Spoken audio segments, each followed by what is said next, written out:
गोरखनाथ के पदों में से जो पाठ्यक्रम में है, पहले पद पर बातचीत हो गई थी।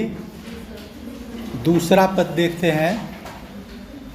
छाँटै तजौ गुरु छाँटै तजौ, तजौ लोभ मोह माया, आत्मा परिचय राखौ गुरुदेव सुंदर काया।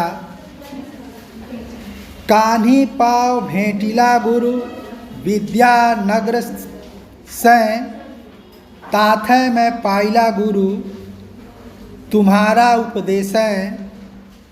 एतै कछु कथीला गुरु सबय भैला भोलै, सर्वरस खोइला गुरु बाघनी कै खोलै। नाचत गोरखनाथ घुंघुरी चे घातै, सबय कमाई खोई गुरु बाघनी च राचै। रस कुश बहि गैला रही गई छोई, भड़त मछिंद्र नाथ पूता जोग न होई।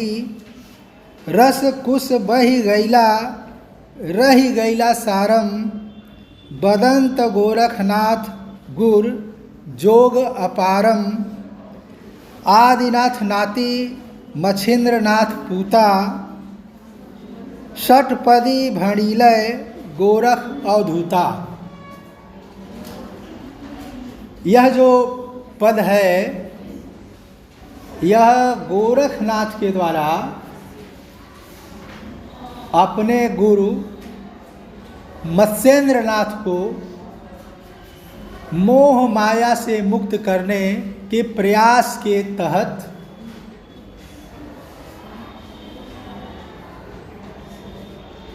कहा गया है। पिछली कक्षा में मैंने ये बताया था कि गोरखनाथ के गुरु मत्स्येंद्रनाथ माया मोह के चक्कर में पड़ गए थे। त्रिया राज्य में कहा जाता है वो कामरूप मतलब असम का क्षेत्र था, जिसमें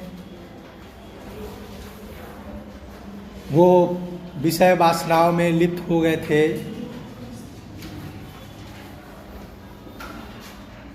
तो उनको अपने स्वरूप का बोध कराने के लिए या माया मोह से मुक्त कराने के लिए गोरखनाथ वहाँ गए और उन्होंने उनको एक तरह से जगाया। लोक में जाग मछंदर गोरख आया, एक गीत प्रचलित है, कहावत के तौर पर भी उसका इस्तेमाल होता है। जो नाथ पंथ है उसमें आदि पुरुष के रूप में आदिनाथ को स्वीकार किया जाता है, जिनको भगवान शंकर का प्रतिरूप माना जाता है। तो आदिनाथ के शिष्य मत्स्येंद्रनाथ और मत्स्येंद्रनाथ के शिष्य गोरखनाथ। गोरखनाथ को भी नाथ पंथ में शिवावतार माना जाता है। ऐसे ही शिष्यों की एक दूसरी श्रृंखला भी है, जिसमें आदिनाथ के शिष्य जालंधर नाथ हैं और जालंधर नाथ के शिष्य कान्हपा हैं।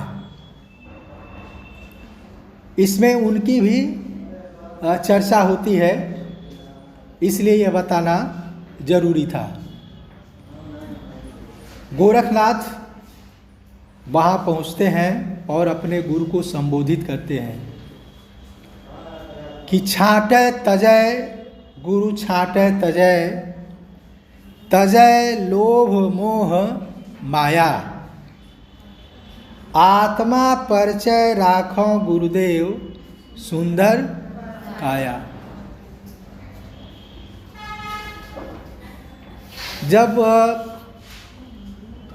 चावल में से या अनाज में से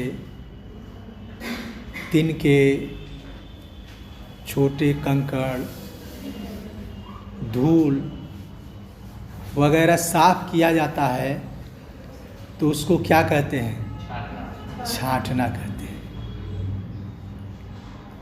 गोरखनाथ कहते हैं कि जैसे अनाज में से तिनके कंकड़ निकाल के बाहर कर दिए जाते हैं, गोरखनाथ कहते हैं कि छाँटै तजौ गुरु, छाँटै तजौ तजौ लोभ मोह माया, कि हे गुरु लोभ मोह और माया को चुन चुन करके किनारे कर दीजिए, छांट दीजिए, अलग कर दीजिए, उनसे मुक्त हो जाइए। आत्मा परिचय राखो गुरुदेव सुंदर काया। आत्मा से परिचय करते हुए, आत्म साक्षात्कार करते हुए, अपने स्वरूप को याद करते हुए अपनी सुंदर काया को बनाए रखिए, विशुद्ध बनाए रखिए। कान्ही पाव भेंटिला गुरु विद्या नग्र सैं, ताथै मैं पाइला गुरु तुम्हारा उपदेशै। कान्ही पाव, कान्हपा, भेंटिला गुरु, हे गुरुदेव कान्हपा से मेरी भेंट हुई, विद्या नग्र से, कान्हपा अभी मैंने बताया, आदिनाथ के शिष्य जालंधर नाथ, आदिनाथ के शिष्य जालंधर नाथ और मत्स्येंद्र नाथ। आदिनाथ उनके दो शिष्य मत्स्येंद्र नाथ, जालंधर नाथ। मत्स्येंद्र नाथ के शिष्य गोरखनाथ और जालंधर नाथ के शिष्य कान्हपाद, कान्हपाद, कान्हपाद, कान्हीपाद भी उनका नाम कहा जाता है। ठीक है, तो कान्हीपाव भेंटिला गुरु विद्यानगर से, विद्यानगर से आए हुए कान्हीपाव से मेरी भेंट हुई। ताथै मैं पाइला गुरु तुम्हारा उपदेश है, उनसे मैंने प्राप्त किया तुम्हारा उपदेश। यहाँ उपदेश का आशय समाचार से है कि आप के बारे में मुझको जानकारी विद्यानगर से आए हुए कान्हपा से हुई। उनसे मुझको ये ज्ञात हुआ कि इस समय आप मोह माया लोभ के चक्कर में फंसे हुए हैं। एतय कछु कथीला गुरु सबय भैला भोलय, सर्व रस खोइला गुरु बाघनी चय खोलय। एतय कछु कथीला गुरु, यह जो कुछ भी कहा जाए हे गुरुदेव, इसके बारे में चाहे जो कुछ भी कहा जाए, कोई भी आपके बारे में कुछ भी कहे, लेकिन सबय भैला भोलय, यह जो कुछ भी हुआ वह आपके भोलेपन के कारण हुआ, आपके सीधेपन के कारण हुआ। देखो, चूंकि गुरु और शिष्य के बीच का यह मामला है, इसलिए गोरखनाथ यह कहते हैं कि आपके भोलेपन के कारण ऐसा हुआ। वो ये नहीं कहते हैं कि आप अपने इंद्रियों पर नियंत्रण नहीं रख सके इसलिए ऐसा हुआ, वो कहते हैं कि आपके भोलेपन के कारण ऐसा हुआ। सर्वरस खोइला गुरु बाघनी चय खोले। हे गुरु, बाघनी के खोल में, बाघनी के गोद में आपने अपना सारा रस तत्व खो दिया, अपना सारा संयम आपने खो दिया अपना सारा तत्व आपने खो दिया।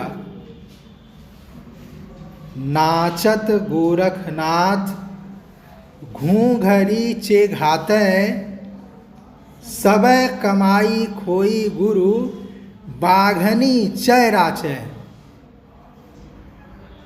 स्त्री को गोरखनाथ लोभ मोह माया का प्रतिरूप मानते हैं और यहाँ फिर उसके लिए बाघनी शब्द का इस्तेमाल करते हैं। बाघनी जैसे मनुष्य को पाए तो खा जाए, ऐसे ही मानो स्त्री एक साधक पुरुष की सारी साधनाओं को निगल जाती है। यह गोरखनाथ का मत है, साधुओं का मत है, योगियों का मत है, संतों का मत है, जिस पर पिछली कक्षा में मैं कह चुका हूँ कि इससे सहमत नहीं हुआ जा सकता है। किसी के संयम से चूक जाने की जिम्मेदारी दूसरे किसी पर थोप दिया जाए, यह उचित नहीं है। विश्वामित्र अगर अपनी साधना से भ्रष्ट हो जाते हैं तो उसके लिए मेनका को जिम्मेदार नहीं ठहराया जा सकता है। विश्वामित्र की अपनी साधना की कमजोरी है, अपने संयम की कमजोरी है, जिससे वो अपनी साधना से चूकते हैं। यह उनकी कमजोरी हो सकती है, लेकिन उसके लिए दूसरे पक्ष को जिम्मेदार ठहरा देना यह कतई उचित नहीं है। लेकिन गोरखनाथ ने जो कुछ कहा है हम लोग बात उसकी कर रहे हैं कि नाचत गोरखनाथ घूंघरी चे घाते। गोरखनाथ कहते हैं कि घुंघरूओं के आघात पर, घुंघरूओं के नूपुर के बजने पर आप नाच रहे हैं, अर्थात स्त्री के इशारे पर आप चल रहे हैं, नाच रहे हैं। मैंने स्त्री के इशारे पर आप नाच रहे हैं, उसके संकेत पर आप नाच रहे हैं, आप उसके बस में हैं, आप घुंघरूओं के बस में हैं, आप नूपुर के बस में हैं, आप स्त्री के बस में हैं, आप माया मोह लोभ के बस में हैं। और सबय कमाई खोई गुरु बाघनी चय राचे। बाघनी में रच करके, बाघनी के वशीभूत होकर के, माया के वशीभूत होकर के आपने अब तक की अपनी साधना की सारी कमाई को खो दिया। रस कुश बही गैला, रही गई छोई, भड़त मछिंद्रनाथ पूता जोग न होई। रस कुश बही गैला, रस कुश सारा रस तत्व बह गया। रह गई छोई, अब केवल छिलका मात्र रह गया। भड़त गोरखनाथ, भड़त मछिंद्रनाथ पूता जोग न होई। मत्स्येंद्रनाथ के पुत्र, जो योग का मार्ग है उसमें व्यक्ति जब योगी हो जाता है तब उसके पूर्व आश्रम के संबंध समाप्त हो जाते हैं। मैंने पूर्व आश्रम के माता पिता भाई बहन से उसका कोई संबंध नहीं रह जाता। मैंने सारे सांसारिक संबंधों से वो मुक्त हो जाता है और ऐसे में वह जो शिष्य होता है वह अपने गुरु का पुत्र कहा जाता है। चूंकि शिष्य गुरु का मानस पुत्र होता है, इसलिए वहाँ गोरखनाथ कहते हैं अपने को मत्स्येंद्रनाथ का पुत्र कहते हैं। भड़त मछिंद्रनाथ पूता जोग न होई। और अगर ऐसा हो जाए कि सारे रस तत्व, सारा संयम समाप्त हो जाए तो योग की साधना नहीं हो सकती। रस कुश बही गैला, रही गैला सारम। अब यहाँ जो रसकुश है, यहाँ रसकुश का अर्थ बदल जा रहा है। यहाँ रसकुश का अर्थ वो चीज़ें हैं जिनकी ज़रूरत नहीं है। यहाँ रसकुश का अर्थ विषय वासनाओं से है, सांसारिक आसक्तियों से है कि सारी सांसारिक आसक्तियाँ अगर बह जाएं, दूर हो जाएं, समाप्त हो जाएं, रस कुश बही गईला रही गईला सारम, और सार तत्व रह जाए, संयम सुरक्षित रह जाए, इंद्रियों पर नियंत्रण कायम रह जाए, चैतन्य का बोध रह जाए, स्वरूप का बोध रह जाए, तो बदंत गोरखनाथ गुरु जोग अपारम, हे गुरु, तब गोरखनाथ कहता है कि ऐसी स्थिति में अपार योग जागृत हो सकता है। मतलब जब सार तत्व निकल जाएगा तो योग संभव नहीं है। जब संयम समाप्त हो जाएगा तब योग असंभव है। जब संयम बना रहेगा तभी योग जागृत हो सकता है और योग की अनंत संभावनाएं बनी रह सकती हैं। आदिनाथ नाती मछिंद्र नाथ पूता, षटपदी भणिलय गोरख अवधूता। आदिनाथ नाती मछिंद्र नाथ पूता, जैसे पहले जो मैंने संबंध बताया कि चूंकि मत्स्येंद्र नाथ के मानस पुत्र गोरक्षनाथ और आदिनाथ के मानस पुत्र मत्स्येंद्र नाथ, इसलिए गोरखनाथ अपना संबंध आदिनाथ और मत्स्येंद्र नाथ से इस रूप में जोड़ते हैं कि आदिनाथ नाती मछिंद्र नाथ पूता, षटपदी भणिलय गोरख अवधूता। इस रूप में अवधूत गोरखनाथ ये षटपदी कहता है। वो गोरखनाथ जो आदिनाथ का नाती और मछिंद्र नाथ का पुत्र है।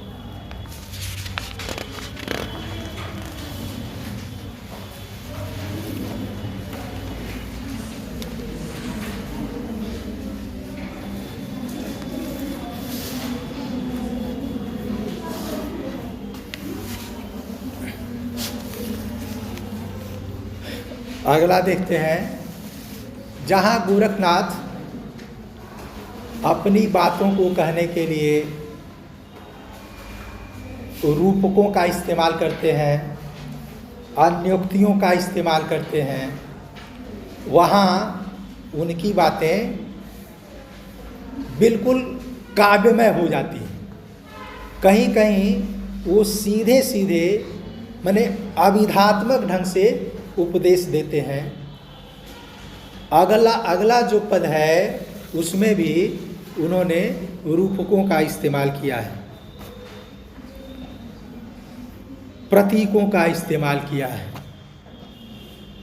सोना ल्यो रस सोना ल्यो, मेरी जाति सुनारी रे, धम्मड़ी धम्मी रस जामड़ी जाम्या, तब गगन महारस मिलिया रे, आपै सोना न आप सुनारी, मूल चक्र अंगीठा, अहरण नाद न व्यंद हथौड़ा, घसीट्यों गगन बैठा,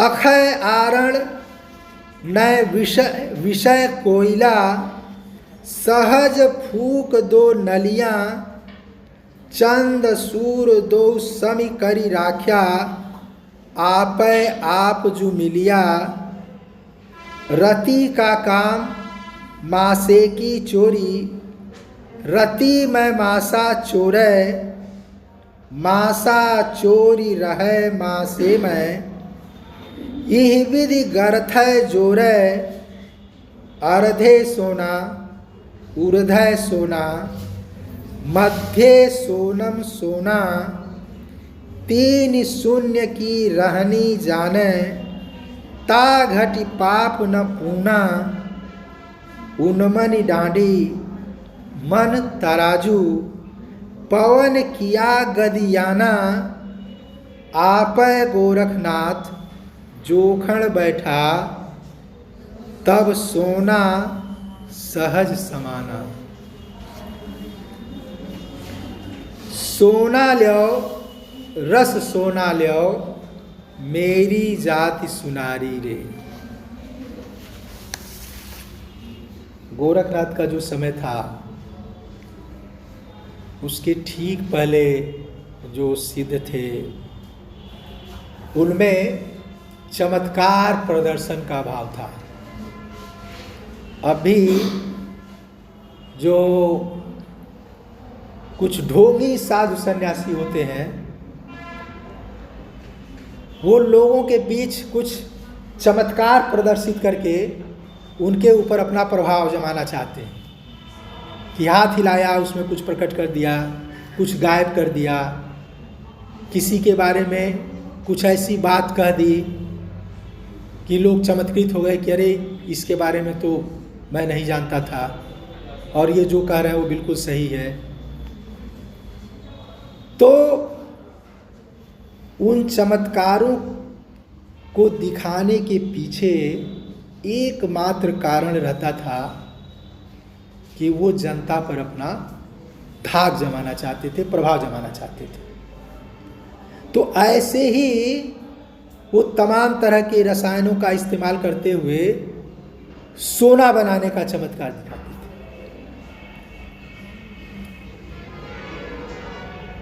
थे। इस समय कुछ ठग इसका इस्तेमाल करते हैं कि आप अगर अपने गहने के पास इसको रख दीजिए तो वो बढ़ जाएगा, जो लोग उसके चक्कर में पड़ जाते हैं उनका जो रहता है वो भी गायब हो जाता है। गोरखनाथ इस पद में संकेतों में चमत्कार दिखाने की उस परिपाटी का विरोध करते हैं और अलग ढंग से सोने का अर्थ बताते हैं कि सोना क्या है, सोने को प्राप्त करने का तरीका क्या हो सकता है। ये सब कोई बाहरी तरीके नहीं हैं, भीतर ही वो कुछ संभव हो सकता है। सोना लो जिनको सोना चाहिए, और ऐसे बहुत कम लोग होंगे जिनको सोना नहीं चाहिए। तुम लोगों ने बचपन में एक कहानी पढ़ी होगी जिसमें कोई व्यक्ति था, उसने ईश्वर से वरदान प्राप्त कर लिया कि जो कुछ छू देगा वो सोना हो जाएगा। उसको सोने की बहुत ज़रूरत थी, बहुत चाह थी। उसका परिणाम क्या निकला तुम सबको पता है। सोना लो, गोरखनाथ कहते हैं मुझसे सोना लो। रस सोना लो, रस रूपी सोना लो। रस आनंद, आनंद ब्रह्मानंद, ईश्वर के साक्षात्कार का रस आनंद। सोना लो, रस सोना लो, मेरी जाति सुनारी रे। मेरी जाति सुनार की है, मैं जाति का सुनार हूं। धम्मड़ि धम्मी, रस जामड़ि जाम्या। धम्मड़ श्वासों के आवागमन, श्वास लेना और छोड़ना, प्राणायाम की क्रिया से धम्मी, मैंने उसको धत्काया है। रस जामड़ि जाम्या, और उससे उस रस को जमाया है, तैयार किया है। प्राणायाम के माध्यम से अपनी प्राण शक्ति को जागृत करके मैंने उस रस तत्व को जमाया है। उसका साक्षात्कार किया है, उसे तैयार किया है।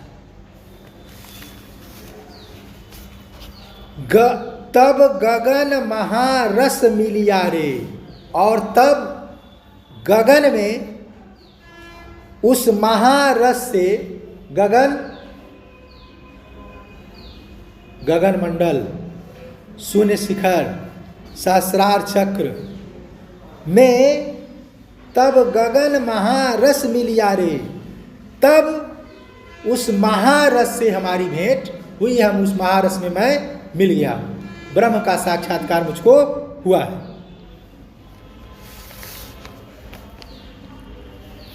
आपै सोना नय आप सुनारी, मूल चक्र अंगीठा। मैंने गोरखनाथ ये कहते हैं कि चाहो तो तुम भी ऐसा कर सकते हो कि प्राणायाम से अपनी प्राण शक्ति को जागृत करके उस गगन मंडल में तुम उस महारस से मिल सकते हो, महारस तुमको प्राप्त हो सकता है। और उसकी प्रक्रिया क्या होगी? आपै सोना, तुम स्वयं सोना हो, तुम खुद स्वर्ण हो। नय आप सुनारी, और खुद ही तुम सुनार भी हो, स्वर्णकार भी हो।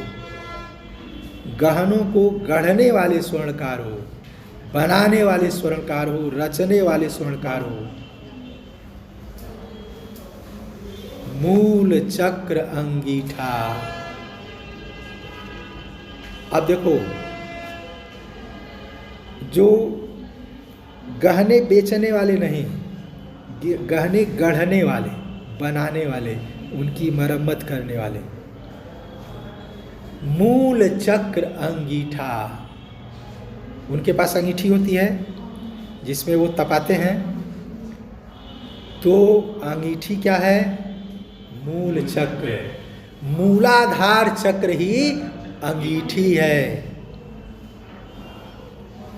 अहरणि नाद, अहरणि, अहरणि निहाई, जिस पर वो गहने को रख करके धीरे धीरे छोटी सी हथौड़ी से पीटते हैं। निहाई, अहरणि नाद, जो अनहद नाद है वही निहाई है। व्यंग हथौड़ा, संयम हथौड़ा है, वीर्य हथौड़ा है। घसीट्यों गगन बैठा, और गगन मंडल में बैठ करके मैं उसको घिसता हूँ। जैसे स्वर्णकार गहनों को जब बनाता है तो जब ज़रूरत रहती है तो उसको घिस करके छोटा करता है, जब ज़रूरत रहती है तो उसको रांगे से, मैंने जोड़ने वाले तत्व से उसको वहाँ लगा करके वो जोड़ता है। तो गगन, घसीट्यों गगन बैठा, आकाश मंडल में बैठ करके मैंने साधना के उस ऊंचाई पर पहुंच करके मैं उसको घिसता रहता हूँ, रचता रहता हूँ, बनाता रहता हूँ। या वहाँ तुम ऐसा कर सकते हो, गगन मंडल तक पहुंच करके तुम भी ऐसा कर सकते हो। अक्षय आरण न विषय कोयला, अक्षय, अक्षय, आरण अरण्य, अक्षय के अरण्य में जिसका क्षय न हो, ऐसे अरण्य में, जंगल में, आध्यात्म के जंगल में, योग के जंगल में, आध्यात्मिक अनुभूतियों के जंगल में, विषय कोयला, विषय रूपी, विषय वासनाओं का कोयला जला करके उस अंगीठी में विषय वासनाओं का कोयला जल रहा है। सहज फूक दो नलियां, और सहज रूप से दो नलियों से मैं फूंकता हूं। देखो, जिसने स्वर्णकार को गहने गढ़ते हुए, बनाते हुए या मरम्मत करते हुए देखा होगा, उसको यह बात ज़्यादा समझ में आएगी। उसके पास ऐसे दो नली होती है, इधर से वो फूंकता है तो इधर से भी हवा निकलती है, इधर से भी हवा निकलती है। तो सहज फूंक दो नलियां, यहाँ दो नली क्या है, ईड़ा और पिंगला दो नाड़ियां हैं, उन नालियों से, दो नलियों से मैं फूंकता हूं। चंद सूर दो समी करी राख्या, चंद और सूर मैंने पहले भी बताया है कि ये चंद और सूर्य ईड़ा और पिंगला नाड़ियों के ही नाम हैं। सम करी राखा, एक में प्राणवायु बहती है, दूसरे में अपान वायु बहती है। जब व्यक्ति की कुंडलिनी जागृत हो जाती है तो प्राणवायु और अपान वायु दोनों सम हो जाती है, बराबर हो जाती है, और सुषुम्ना के रास्ते से कुंडलिनी ऊपर जाती है और वो दोनों नाड़ियां आकर के आज्ञा चक्र में मिल जाती हैं। इसको त्रिवेणी कहते हैं। मूलाधार, स्वादिष्ठान, मणिपुर, अनाहत, विशुद्ध, आज्ञा। फिर सहस्रार, चंद सूर दो समी करी राख्या, आपे आप जू मिलिया, तब जाकर के आपसे आपकी भेंट हो जाती है। अर्थात व्यक्ति की खुद से भेंट हो जाती है, साधक को आत्म साक्षात्कार हो जाता है। आत्म साक्षात्कार और ब्रह्म साक्षात्कार में कोई अंतर नहीं है, दोनों का मतलब एक ही होता है। तू करता तू भया, मुझ में रही न हूँ, बारी फेरी बली गई, जित देखो तित तुम। साधक और साध्य में कोई अंतर नहीं रह जाता है। चंद सूर दो सम करी राख्या, आपे आप जू मिलिया। रति का काम मासे की चोरी, रति में मासा चोरे, मासा चोरी रहे मासे में, इह विधि गर्थ है जोरे। रति का काम, रत्ती भर का काम, और रत्ती के काम में मासे की चोरी, मासे की कोई चोरी करता है। रत्ती में मासे चोरे, रत्ती में से मासा चुरा लेता है। रत्ती, मासा, गदियाना, ये सब पैमाने हैं, वजन नापने के, सोने का वजन करने के पैमाने हैं। जैसे अभी भी लोक में चलता है, इतने इतने रुपए रत्ती है। जैसे अब तो ग्राम में चलता है, लेकिन पुराने ज़माने में पैमाने अलग होते थे। रत्ती अनाज वगैरह सेई वगैरह में नापा जाता था। गांव में अभी कुछ घरों में वो सेई वगैरह देखने को मिल जाती है। लगभग 57 ग्राम की एक रत्ती होती, नहीं मैंने 0.97 ग्राम की एक रत्ती होती है। मतलब 1 ग्राम से कुछ कम, मतलब 0.3 ग्राम और हो जाए तो 1 ग्राम हो जाएगा। 0.97 ग्राम की एक रत्ती होती है। और एक मासे में 8 रत्ती होती है।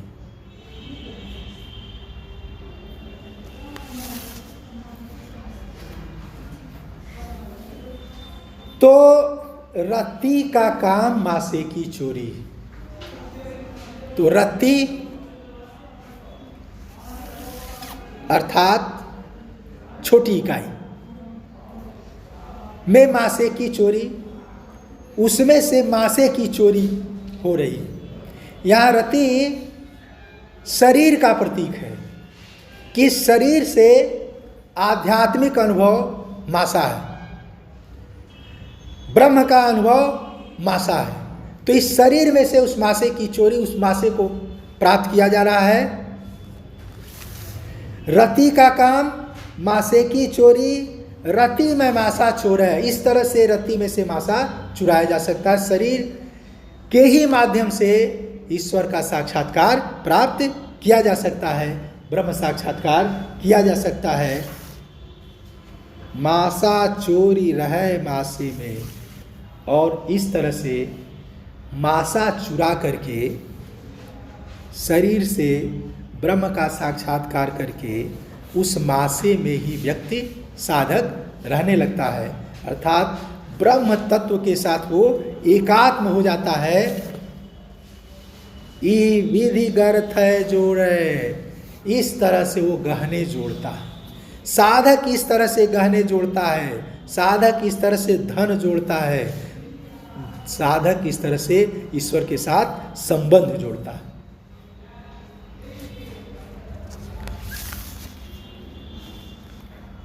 अर्धे सोना, ऊर्ध्व सोना, मध्य सोनम सोना, तीन शून्य की रहनी जाने, ता घटी पाप न पूना। अर्धे सोना, अब वो सोना क्या है? वो सोना आध्यात्मिक अनुभव है, वो सोना ब्रह्म रूप है, रस रूप सोना है। और जो ही कुंडलिनी जागृत हो जाती है, त्यों ही उस सोना को प्राप्त करने की प्रक्रिया आरंभ हो जाती है। इसलिए कवि कह रहा है कि अर्धय सोना, नीचे सोना है, मूलाधार चक्र पर सोना है। ऊर्ध्व सोना, ऊर्ध्व में सबसे ऊंचे सहस्रार चक्र में सोना है। मध्य सोनम सोना, इन दोनों के बीच में सोना ही सोना है।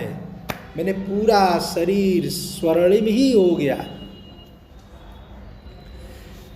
मूलाधार चक्र से सहस्रार चक्र तक सोना ही सोना है। तरह तरह की आध्यात्मिक अनुभूतियां हैं जो सोने से कम नहीं है, सोना रूप ही है। अर्धे सोना, ऊर्ध्व सोना, मध्य सोनम सोना, तीन शून्य की रहनी जाने।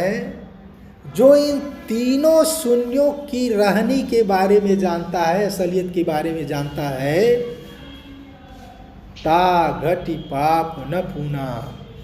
जो इन तीनों जगह मैंने सारे चक्रों का जो अनुभव प्राप्त कर लेता है, जिसके बारे में जान जाता है, ता घटी पाप न पूना, उसके शरीर में पाप और पुण्य नहीं रह जाते। अर्थात वह पाप और पुण्य से परे हो जाता है।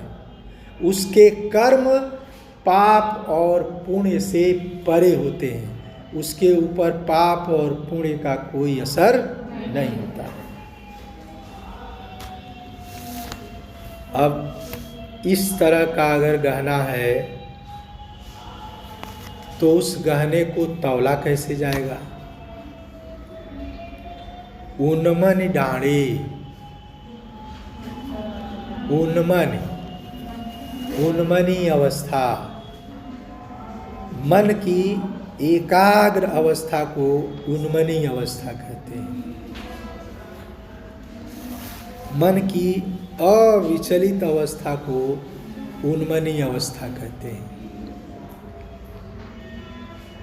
उन्मनी का डंडा है। मन तराजू, मन ही तराजू है, पलड़ा है। पवन किया गदियाना, और पवन हवा प्राणवायु सांसों का आवागमन का चक्र ही गदियाना है। एक रत्ती में 6 गदियाना होता है। ये रत्ती से छोटी इकाई है। तो मैंने उस पैमाने को ज़्यादा अच्छा माना जाता है जो छोटी सी छोटी इकाइयों को भी, छोटी सी छोटी मात्रा को भी जो नाप सके।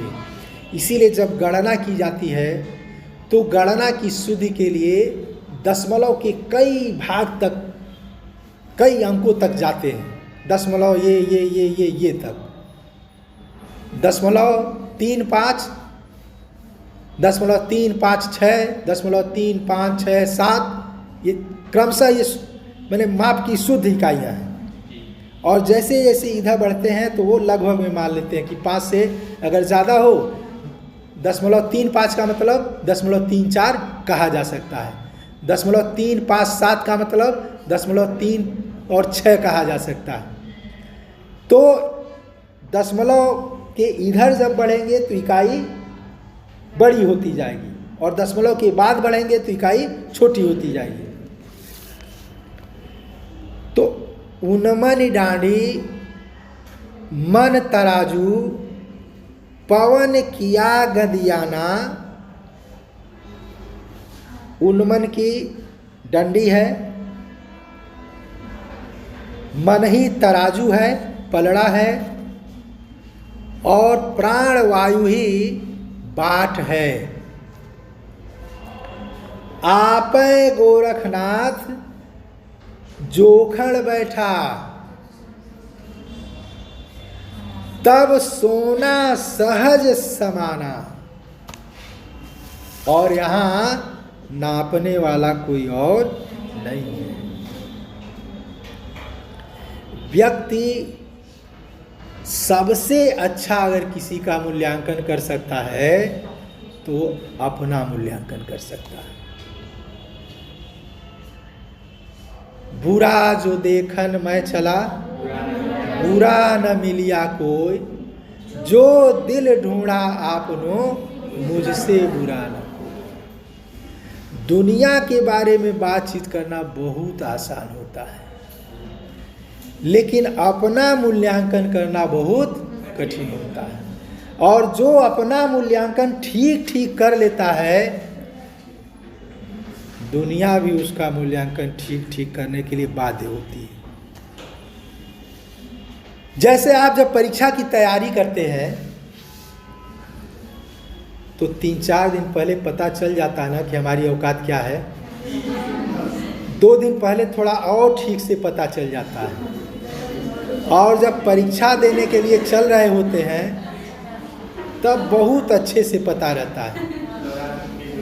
और जो अपने मूल्यांकन में, अपने ईमानदार मूल्यांकन में, ईमानदार शब्द मैं जानबूझ के कह रहा हूँ क्योंकि व्यक्ति अपने मूल्यांकन में कभी कभी छूट भी लेता है। जैसे परीक्षा देकर आने पर सबसे पहले हम ये काम करते हैं कि जो परीक्षा देकर आए हैं फट से मिलाते हैं, देखिए सही हुआ कि गलत हुआ, और देख करके सुखी या दुखी होते हैं। परीक्षा देकर जब आना चाहिए तो उस पेपर को भूल जाना चाहिए, सारा समय अगले पेपर पर खर्च करना चाहिए।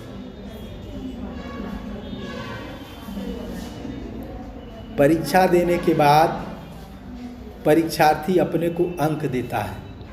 अंक देता है तो 2 तरीके से देता है कि अगर कोई बहुत सख्ती से जांचेगा तो 7 नंबर तो मिल ही जाएगा, 12 में 7 नंबर मिल जाएगा।